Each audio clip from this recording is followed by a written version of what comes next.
Pemerhati Prosalina, anggota DPRD Jember fraksi Gerindra, Sunardi, berharap Majelis Hakim Mahkamah Konstitusi (MK) menolak gugatan Judicial Review Undang-Undang Sistem Pemilu Proporsional Terbuka menjadi proporsional tertutup.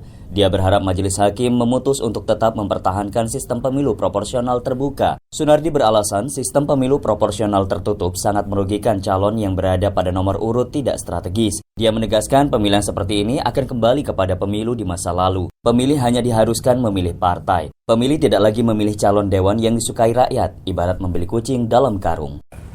Menurut saya, pandangan saya ini carut marutnya dapil ini membuat saya terus terang lebih senang kepada keputusan itu nanti terbuka. Nah, kalau terbuka, ya apapun konsekuensinya kita bisa bersaing. Kalau tertutup, politik tertutup, kalau saya melihatnya sama dengan milik kucing dalam karung ini. Nggak jelas siapa yang mau dijadikan, karena yang muncul hanya partai. Ini berarti demokrasi mundur lagi, tidak terbuka. Berbeda dengan Sunardi, anggota DPRD Jember dari fraksi Golkar, Holil As'ari, mengaku senang dengan sistem pemilu proporsional tertutup.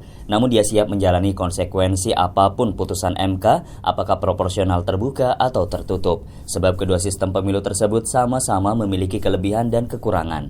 Dia beralasan lebih suka dengan proporsional tertutup karena bisa dengan mudah menempatkan kuota perempuan yang ditentukan parpol langsung. Selain itu mengurangi politik uang serta meningkatkan peran parpol dalam kaderisasi partai. Dengan demikian, partai akan memiliki kader potensial. Sebelumnya, sejumlah kader partai politik menggugat sistem pemilu dalam Undang-Undang Pemilu Nomor 7 Tahun 2017 ke MK, sebab undang-undang tersebut dianggap bertentangan dengan Undang-Undang Dasar.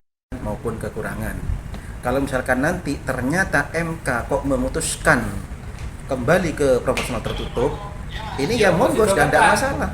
Kenapa? Karena memang di sini juga ada kelebihan juga. Yang pertama jelas kelebihannya memudahkan pemenuhan kuota perempuan. Kenapa? Karena yang menentukan calon legislatif itu kan partai, sudah parpol, bukan KPU. Terus yang kedua, ini mampu atau bisa menekan politik uang.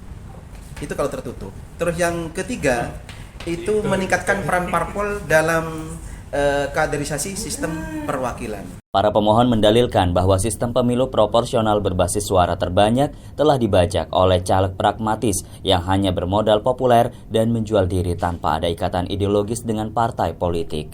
Demikian Jember hari ini, saya Anto, sampai jumpa. Prosalina Stereo.